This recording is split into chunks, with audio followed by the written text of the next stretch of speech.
We are back with a fresh episode of the Benchwarmers. I'm Alex. He's Daniel. Yeah. And you know what? I'm going to say it for the third time this month. Football is back. It is Monday, July 28th Yeah. right now. By the time this airs on July 30th, we'll have been to, 6, 7 high school football practices? 7, and hopefully. Yeah, so shout out to the teams out there getting that work in for fall camp in July, Right. which is kind of funny to say. Actually, we might hit 8. Yeah. Because if So- I do 4 this week, you do 4, and then we've got the, we might have 9. Yeah. So I got 3 in the can already. So by the time I get back to Thursday, we'll have a lot of schools that we've been to, and it's been fun. Always good to get out there, talk to these players, talk to these coaches as they get ready for a new season. And we're both sporting the old school Friday Football Fever throwback shirts. uniforms today. I feel honored to wear these shirts because it's like, man, we put in the grind, we put in the work. I would. This is a wink, wink, nod, nod. Hey, I would love some more, Friday Football Fever shirts. But Southern Classic Chicken provided some shirts last year, so maybe they got something cooking up for us again. Maybe Hopefully some peppers on there. Yep. Maybe some fried chickens. And they have been providing us with a lot of chicken. The logo on the helmet is just straight fire. We've been eating a lot. Yeah, we've been good. Of fried chicken. Literally been eating thanks to Southern Classic Chicken. Best promos ever that we're doing this year. Tough gig, man. Because our job is literally to sit and eat chicken. Yeah. And then with the second one, we had the scenario where we took too many bites, and we were like, oh, you got to get a second piece. I'm like, oh man. Darn it. More chicken you gotta eat. Yeah. So yeah, we love Southern Classic Chicken. Yeah. They've been awesome. And yes, like you were saying, didn't mean to interrupt. The helmet, spectacular. Yeah. That's awesome. So whatever they're cooking up, We got to in the kitchen. We need to replace this with the Southern I Classic. like this one. This is the, This thing's been through it. Been through some wars and battles. And this might be for like a 6-year-old. It's an extra small. Yeah. I don't think that can fit on their old noggin. Definitely not mine. I'd break it. Yeah. But yeah, okay. But we'll see. Maybe we get both. Put them high school countdown to Friday Football Fever, cooking up right now. A couple stories edited. We'll have those out 17th. On the 17th. Yep. And it should be tons of fun. What also is tons of fun is talking about NFL football. Yeah. Saints and Cowboys in the full swing, quarterback battle in New Orleans. Micah Parsons probably not going to be signed by the time this airs, but they signed a couple other players. Jake Ferguson got a nice deal. Tight end, Dak Prescott, definitely happy about that. A solid target for him. The Saints, all right, I'll just get into it now. The alternate gold uniforms were so bad, Tyrann Mathieu had to retire. No, they are not. He had to retire it. It's a tan. It's good. It's a pale. I like it. Lame gold. I want that rich, old school Saints gold. And I brought this up earlier to Alex, my mea culpa. So the normal Saints jerseys, the helmet, the standard, gold matches the helmet gold on the standard jerseys. The old school, when they go to the throwbacks, that gold doesn't match the helmet gold. Yes, that's true. But I was hoping because the throwbacks are more of a mustard. Yes, that old. Yeah. I just love that brassy, old school. Yes, I think it's called like old gold. I think it's literally called old gold. And I wanted to have something like that. But the Saints fumbled the bag there. In my opinion, everybody's entitled to have one. I just don't think they look good. Others think they look good, and they're entitled to their opinion. And it's okay to be wrong sometimes. I'll say that for me as well. It's just I could be wrong. It's just not doing it for me. I like it. I don't know why. And I kind of, it was funny because I think I feared what happened, just like you were saying. Yeah. And then when I saw it, I was like, I kind of like it. And then you think about it, they obviously they showed off the black helmet, black pants with it. Yeah. But then they go white helmet, white pants too. That'll be a pretty solid look. The Saints have we're in a new era of Saints uniforms, right? Look, I'm with you in the sense of it'll never get better than the 2006, 2009 era with the Louisiana patch on the chest. Yeah. Bring back the Louisiana patch. White jerseys, gold pants. How do you mess it up? Yeah. They have, and this is what we live with. I still like the jerseys overall. The gold, I don't know. I like the gold better than I did. The white helmet with the color rush is phenomenal. Yeah. The white color rushes are top notch. Yep. They don't miss there, but just not a fan of the gold. And Tyrann Mathieu not a fan of it either. And was like, I got to hang. I'm sure that didn't. I can't go through this football season wearing this jersey. But Cam Jordan clearly likes him because he's still playing. Well, Cam Jordan is going to be a Saint for life, Yeah. and he's, he was in the video looking down into the bags, and I come on. So he's a great actor, is what you're saying. Yes, Come Cam on. Jordan is. He's great for TV. He's great, very animated guy, and he had to put on a face for those awful alternate gold jerseys. Gold. Yeah. Quotation marks. But that's air what quotes. that's what the pants were. They were that gold. But they were. I don't know, man. I'm not feeling it. And see, this is how you know the Saints are going to suck this year. Because this is what we're talking about at training camp. This is the most passionate we're going to get about the Saints. Because look, what do we do this year? You're not going to scream fire Kellen Moore. No. We scream about the quarterback. Well, we already know that. If they go 0-17, you might get some people that go. But that won't happen. That won't happen. Knock on wood. It might. It might. Well, the Jets are in there, Hey. but we got to come up with a slogan for something for Arch. Oh yeah, I was thinking Starch about that. for Arch. No, that's not good. But then you don't even know if he's going to come out. Yeah, that's But also. if the Saints are number 1 draft pick, Sorry, Tyler Shuck. you got to think. You got to think it's like, all right, Come on. let's do this thing.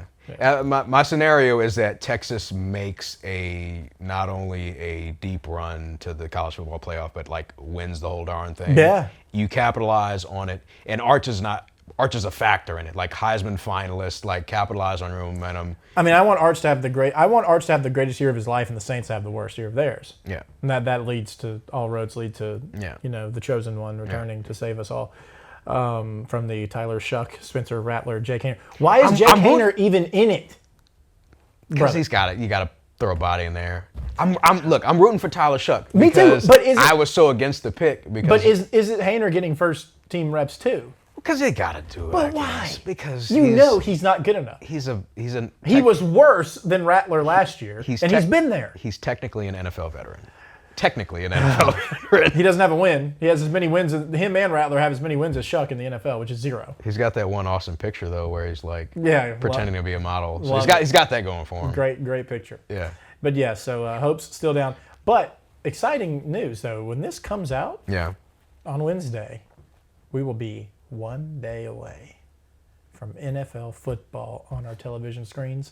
The Hall of Fame game. On Thursday. Who's playing in it? Don't ask me. I didn't know who was in the home run derby. I was really hoping you would know. No. It'll be 2 NFL teams. Ravens. In Canton, Ohio. It's Ravens and who, Matt? Chargers and Lions. So that's how much. That's how focused we are on high school football. That's that we exactly don't know who's in the Hall of Fame game. But it's what's going to happen. I already know. Football's back. This is great. And it's like gonna be 2 minutes in. And it's gonna be like, oh yeah, this is preseason football. I don't really care about. See, that's where we differ. Yeah. Like I'm in it. You're in it. I'm watching it, and then I'm going back. Like, okay, Monday night in the preseason. Yeah. My schedule is full of YouTube highlights. The NFL posts like the 11-minute like wrap up of all the lights, goes through all the start position groups, the starters, the third string, the backups, yada yada yada. Eating it up. Yeah. I love it so much. Yeah. Because it's almost like a ritual to me. And maybe I'm not like 100% enjoying watching this terrible football, but it's like you'd rather that be on than the alternative. Yeah, like than the Tour de France. I've watched so much Game Show Network. I'm good. You're tapped out. I think I've finished Jeopardy. Like I think I'm done with it. Like I've watched every episode. So I think where we get 5 weeks of preseason with the Hall of Fame game, technically, or I guess it would be 4 now, with the shortened schedule, 3 preseason games. Closer to red zone being back. That's which is well, elite. and we did have last year it was easier, right? Because we had Gold Zone in the Olympics, and it was Hansen, and it was everything we were used to seeing. Yeah, that was great. You got to wonder though, are we going back to 7 hours of commercial-free football, or 7 hours of nonstop? Or what does he say? Red zone football. 7 hours of red zone football, because now they throw the ads in there, or they were last year, which is what are we doing? Like, why? Because it can make more money. I know, but why couldn't it just be like red zone presented by blank and then no commercials? Look, there's never been a rich person or a person in this world just like, too much money. Don't need any more money. And here I am advocating against commercials as the host and producer the of NFL. The NFL just makes money by breathing and existing, and they want more because why not? Why not? Yeah, of course. You know who's going to make more money potentially? Well, I know where you're going. is it Louisiana Tech Athletics in the Yes. Sun Belt? Yes. Yeah, a guy that's pretty familiar with that program, the athletics director, Ryan Ivey. We happened to talk to him. This was definitely our most serious interview. Yeah. Uh, We came in like buttoned up. Yes, we kind of. I was kind of kicking myself afterwards. Like we should have goofed off more, but because he seemed receptive. Yeah, But it worked out. we can get him Look, back. first time when we get him back, we can talk about maybe some convenience store food runs and other things that we kind of got into at the end. Yeah, but yeah, maybe yeah. more delve more into that. No, and we did have a lot to talk about. So let's go to our interview now with Ryan Ivey, Louisiana Tech Athletics Director. We now welcome in a very special guest, our first ever athletic director here on the Benchwarmers. He's the man at Louisiana Tech, Ryan Ivey, joining us here today. A huge moment for La Tech as you now are getting ready to move to the Sun Belt Conference. And Ryan, I'd ask you, what's the momentum been like on campus and in Ruston in general after you guys made that announcement? Yeah, you bet. First of all, certainly thanks for having me. I'm privileged to be the first athletics director really with you guys. But the momentum's been great for us. People have been really excited about the move, really excited about the opportunity for us to renew old rivalries. The fact that I think most of our fan base understands who's in the Sun Belt. They're excited about the opportunity to play those teams. I think the geographic aspect of it has been really helpful for us. So momentum is high. People are excited about it, and we're certainly excited to get started with it.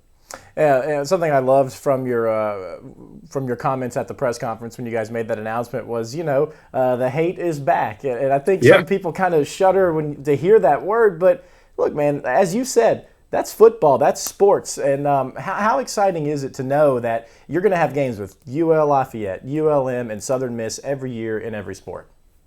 Yeah, I mean, really excited. Again, I've called it old-fashioned, just good old-fashioned hate, and I've jokingly kind of told people, look, at the end of the day, we can hate each other on Saturday, but then we have to love each other on Sunday again, and understanding what that looks like, and so I think that's really important. I think when you look at the fandom that is surrounding college athletics, when you think about what has made college athletics so popular today, it's based on these type rivalries, and I think for us, we've kind of lost that over the years, and that's not any one person's fault. The landscape of college athletics shifts on a constant basis, and so I think for us to get back to those rivalries, I think is going to be really important for us.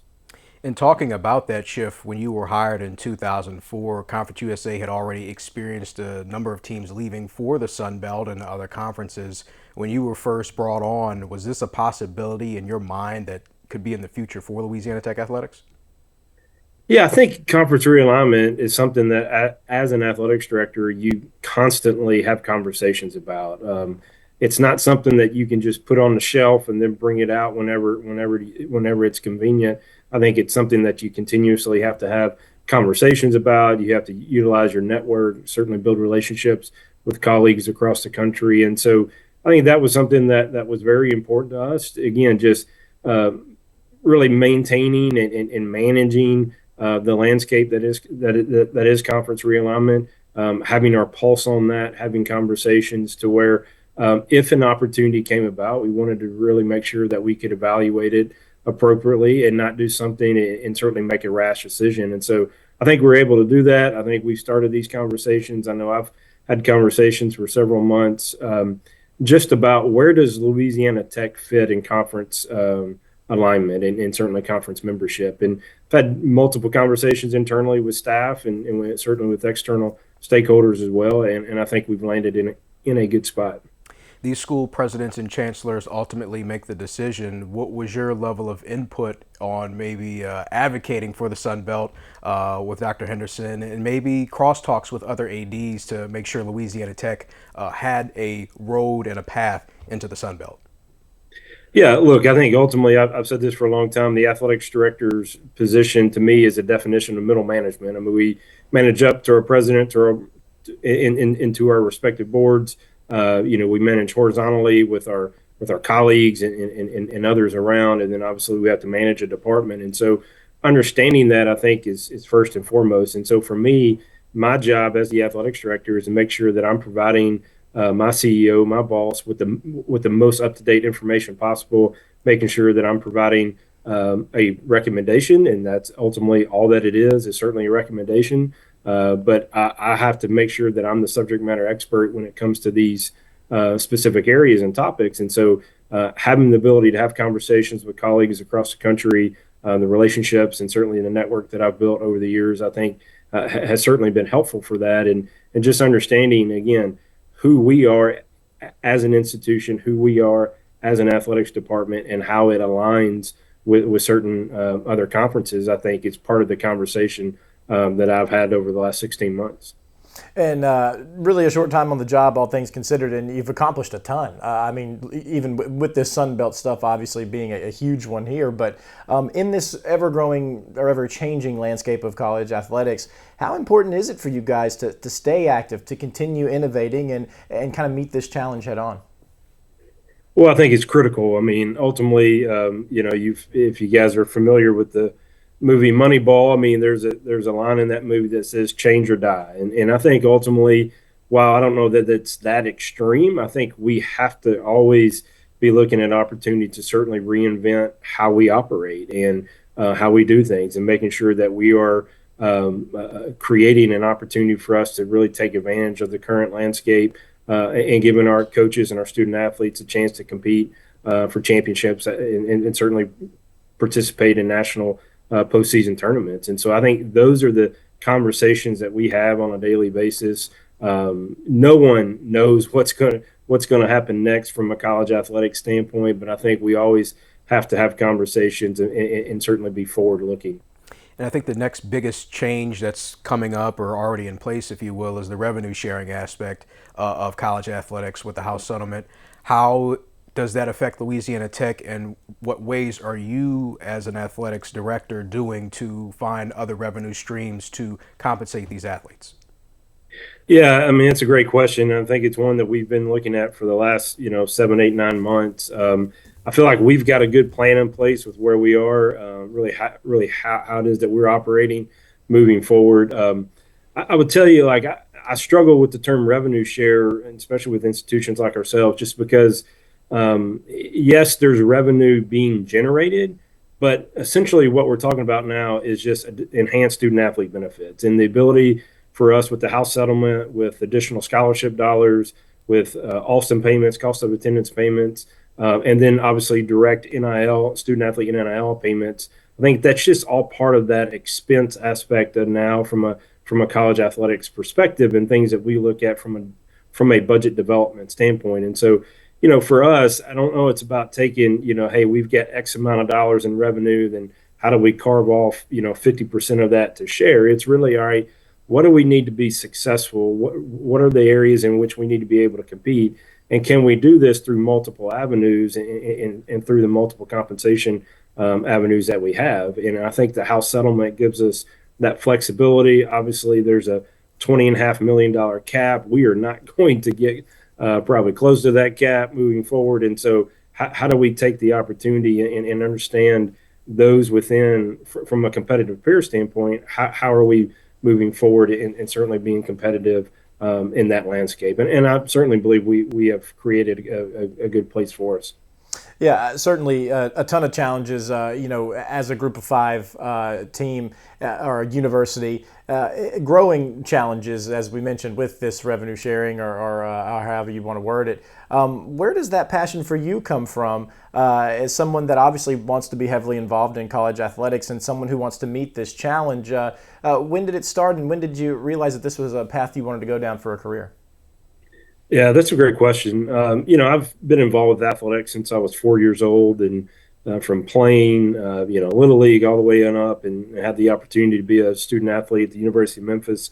I was a football student athlete there. I use that term loosely because I was a punter and a holder, and sometimes people don't think that's being a football student athlete. Oh, it is. But I had a chance there, and again, intercollegiate athletics had an opportunity and gave me a vehicle to understand the higher education landscape. And for me, I love everything about college athletics and what it teaches you and how it teaches you life lessons, and the ability for student athletes to understand struggle, right, and going through it, and time management. And the discipline and the perseverance and all these attributes that make people successful, I think play out every day from a college athletics perspective. And so for me, it's about creating that opportunity for our student athletes to experience that and giving back to an enterprise that has certainly given me so much. And so while we've got a ton of changes and a ton of problems in college athletics, I still believe in that core mission and that core vision of understanding that college athletics has the opportunity to impact so many different people, and we have the chance to change the course of family histories, and we certainly need to understand that moving forward. Yeah, absolutely. You said it perfectly. And, there's just something special about college athletics. You think of things like the Pop-Tart Bowl, right? The stakes might not be super high, but it's one of the most talked about things every year. Do you guys think about that kind of stuff? How do we showcase, I don't want to say the word weird, but how do we showcase the things that make us unique as a university, as an athletics institution? I know you got the live mascot riding around in the car. Are there other things that you guys think about to try to get those eyeballs on the university? Yeah, there's no question. I mean, you're always trying to come up with ways to be creative and innovative to increase the exposure and awareness that we are providing the institution. Ultimately, I'm a firm believer that athletics is the front porch of the institution. Our job is to paint the institution in the most positive light possible. And so creating ways to engage our alumni, creating ways to engage our fans, creating ways to engage with our students, making sure that we're bridging that gap for everyone and being that place for people to come and really experience the great things that our institution has to offer. And so we're constantly trying to be innovative.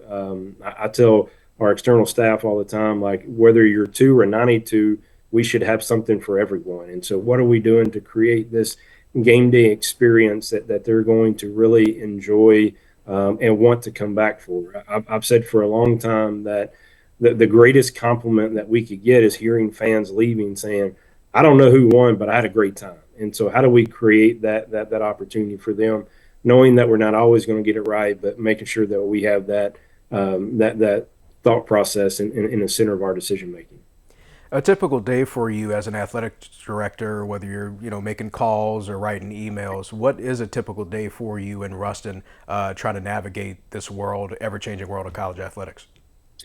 Yeah, no 2 days are alike, and that's for certain. And I think when you're dealing with a department like ours, you're dealing with 130, 140 employees, from coaches to staff members to what we have, plus 350 student athletes. I mean, ultimately, we are in the people business, and we're in the business of building relationships. And so, I think making sure that I'm very visible, making sure that I'm being very transparent and very accessible to people, I think is really important.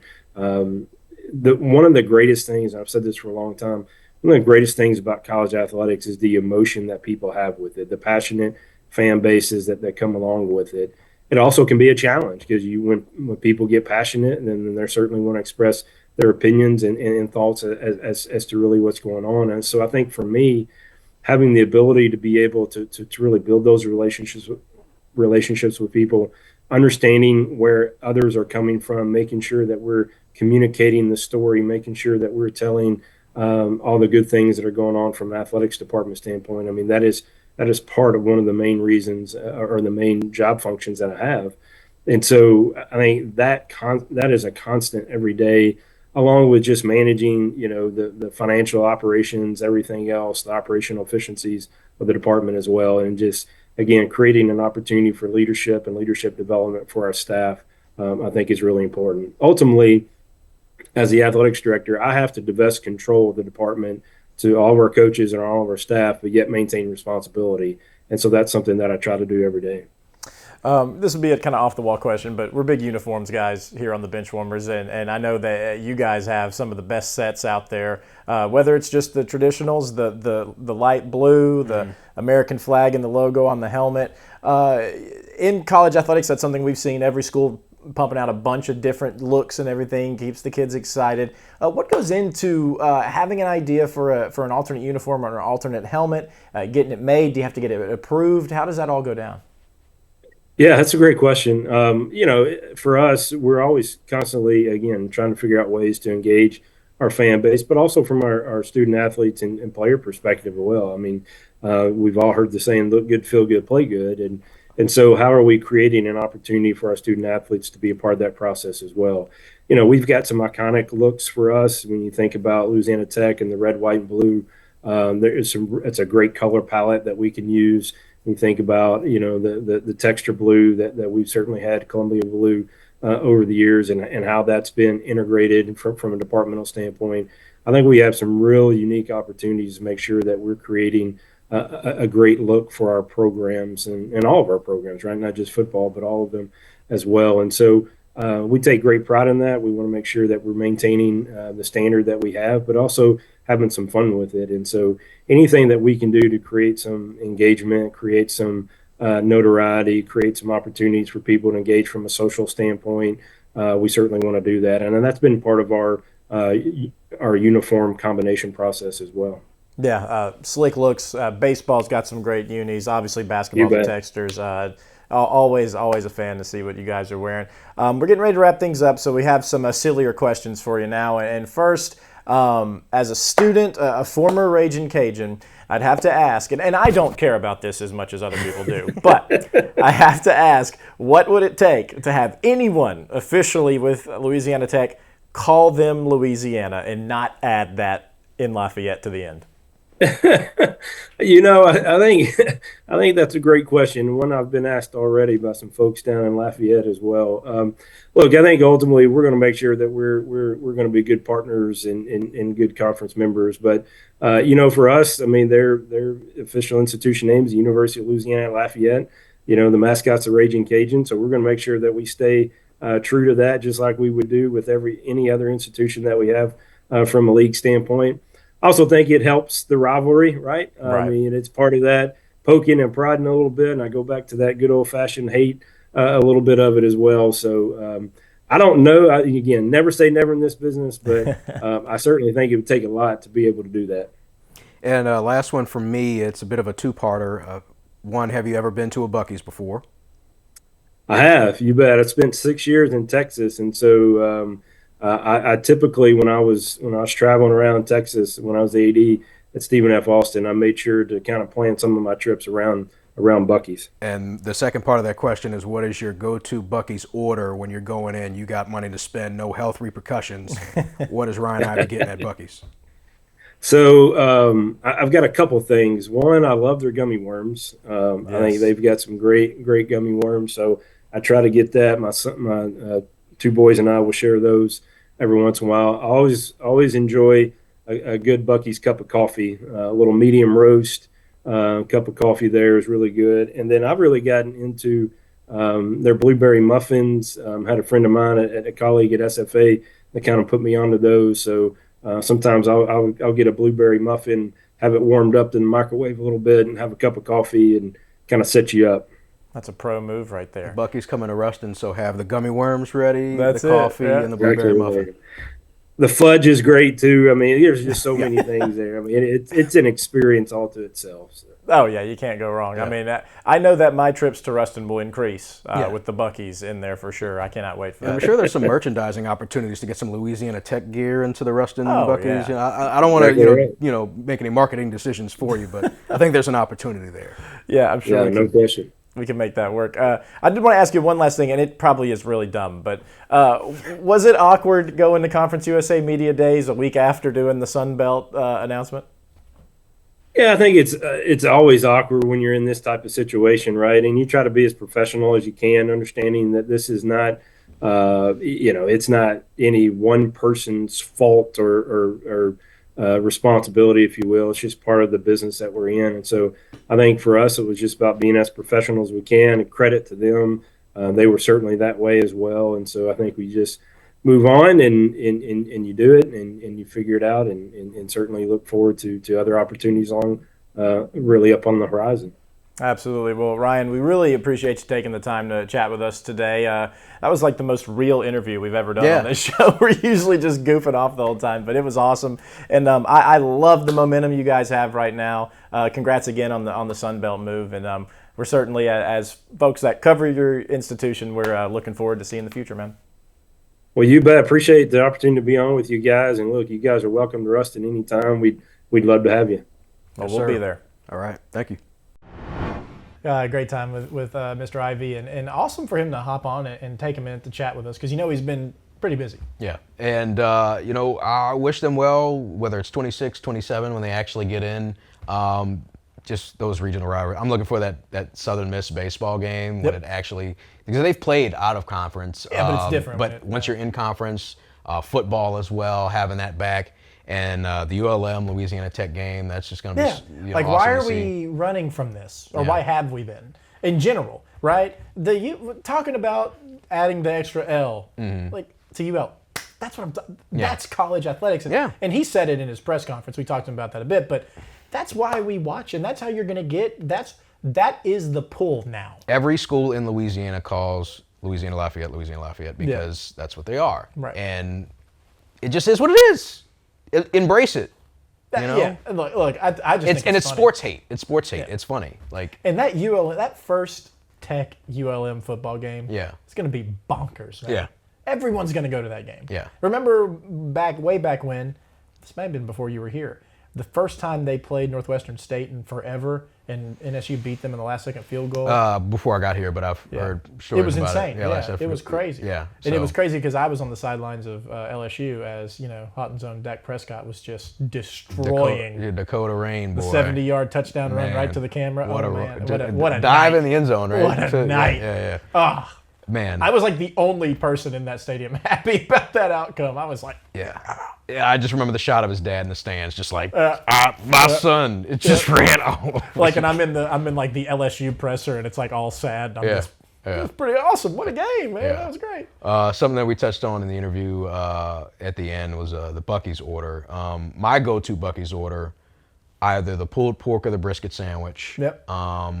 With the cookies and cream fudge Oh, okay. on the side, and if I get the jerky as well, I either go in teriyaki, something spicy. Yep. So jerky, fudge, and pulled pork brisket, proteins and sugars. Yep. Gimme. I go pulled pork brisket as well because it's incredible. Yeah. I like the what are they called? Like the hot tamales. I haven't got those yet. They're like little candies. Oh, the little candy hot tamales. yeah, but like they have their own. Yeah. And those are good. And then the little cherry sours. Yeah. They're spheres. Yeah. Man, Buc-ee's so doggone And we're good. almost, and that'll be even more reason. Can't wait to go to watch Ruston some once that thing is Louisiana built. Tech Sunbelt action. We're going to Buc-ee's. You're right. All things are happening in Ruston. Usually it's a stop at Cane's, but it's going to be a stop at Buc-ee's. We're gonna have to bleep that out. Southern Classic Chicken. I'm kidding. Look, maybe. I apologize. Southern Classic Chicken. All right, so I know we touched on it at the beginning of the episode, but before we wrap it up, we have started the countdown tour, the countdown to Friday Football Fever, August 17th. 2 stories a day, 2 teams a day, 12 days, leads you right up to the 29th, which is the first Southern Classic Chicken Friday Football Fever of the year. So we're going to have to figure it out with this show and how we do everything. Yeah. We'll get there. Yeah. We'll cross that bridge. Yeah, we got a lot of things to go before we get there. I guess you're ticked off about the Saints jerseys, or is there something else that's on your mind here? Man, yeah, not an overall good week. Yeah, those jerseys, man, just not great. All right, and I'm ticked off at you for not liking the jersey. Yeah, that's valid. I don't care. You know, it is what it is. Sock check. Yeah, let's do it. I don't know if I worn these before. These are my beignet socks. Yeah. Coffee and beignet, little cafe au lait. I think I worn these before, but my brown shoes and brown socks. I was like, hey, Look, it's fall camp day. yeah. Let's go Bucks. Shout out. Hot on the socks. Matt, what are the odds that you could come in here and show your socks? Because they are spectacular. Very, very little very odds, little he odds. said. Okay, he's Okay. got the Beatles, little Sgt. Pepper action Yeah. with the Crocs, so we can get full view of them. Unbelievable. Shout out to the boys from Liverpool. That's why Matt's one of the best. All right, guys, that's all we got for you this week. Hope you enjoyed it. We'll be back next week. We're going to be on the road every morning here for the next couple of weeks to a different high school practice. So if you see us, say hello, and we will see you next week right here on the Benchwarmers.